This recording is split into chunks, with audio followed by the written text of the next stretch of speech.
Sebenarnya apa sejarah di sebalik adat perpatih ini? Adat perpatih saling berkait dengan adat Temenggung yang diamalkan di negeri-negeri lain di Semenanjung. Sejarahnya, adat perpatih ini diasaskan oleh Datuk Perpatih Nan Sebatang. Sementara adat Temenggung pula diasaskan oleh abang tiri beliau bernama Datuk Ketumanggungan. Mereka berdua berkongsi ibu yang sama bernama Puti Indo Jelita. Sementara ayah Datuk Perpatih ini adalah seorang penasihat diraja bernama Cati Bilang Pandai. Dan ayah Datuk Ketumanggungan pula adalah seorang raja bernama Datuk Seri Maharaja Diraja. Seorang raja di kawasan Gunung Marapi, sekarang berada di Sumatera Barat sebelum kedatangan Islam di Nusantara. Oleh sebab Datuk Ketumanggungan ini keturunan diraja, maka secara tidak langsung dia menerapkan sistem aristokrat dalam pentadbirannya. Hal ini bertentangan dengan jiwa Datuk Perpatih sendiri yang mana dia berjiwa demokrasi. Maka mereka berdua berbalah sehingga pernah mencetuskan satu perselisihan dalam satu hukum, iaitu Undang-Undang Tarik Balas,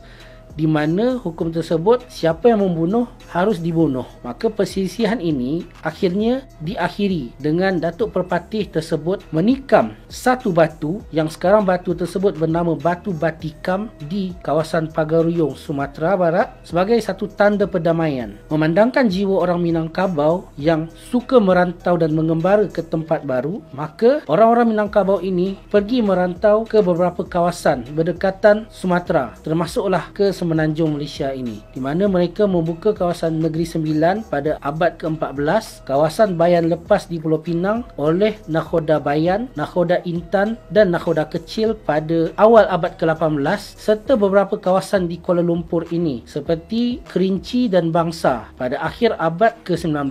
Secara tidak langsung, orang Minangkabau tersebut yang datang merantau, mereka membawa budaya dan adat resam dari tempat asal mereka di Sumatera, termasuklah makanan yang kita selalu makan terutamanya semasa raya ini, iaitu rendang, di mana pada asalnya rendang tersebut dibawa oleh para perantau kerana rendang tersebut bersifat tahan lama dan boleh dimakan begitu sahaja. Mengenai suku-suku di Minangkabau ini, di Negeri Sembilan terdapat 12 suku, sementara di Sumatera Barat pada asalnya terdapat 4 suku utama sahaja, iaitu bagi yang mengamalkan kelarasan Koto Piliang atau adat Temenggung yang kita kenal di sini, mereka hanya ada 2 suku utama, iaitu suku Koto dan suku Piliang. Dan juga kepada kelarasan Bodi Caniago yang kita kenal sebagai adat perpatih tadi, ada 2 suku utama juga, iaitu suku Bodi dan suku Caniago. Dan akhirnya keempat-empat suku ini berpecah sehingga kedatangan Islam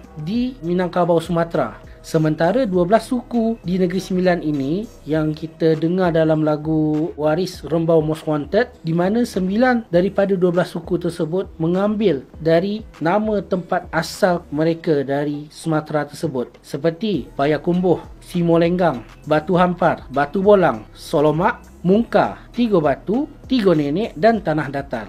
Malahan, Tanah Datar itu sendiri adalah satu negeri tempat asalnya kerajaan Pagaruyung, iaitu kerajaan terakhir di Sumatera Barat. Secara tidak langsung, pengaruh Minangkabau telah berada di Nusantara ini, bukan sahaja di Malaysia ataupun Indonesia, malahan sampai juga ke Singapura. Seperti Presiden pertama Singapura iaitu Yusof Ishak, pencipta lagu kebangsaan Singapura, Majulah Singapura, iaitu Zubir Said, kedua-duanya adalah orang Minangkabau sendiri. Dan juga Yang di-Pertuan Agong pertama kita, Tuanku Abdul Rahman, mereka semua berdarah Minangkabau.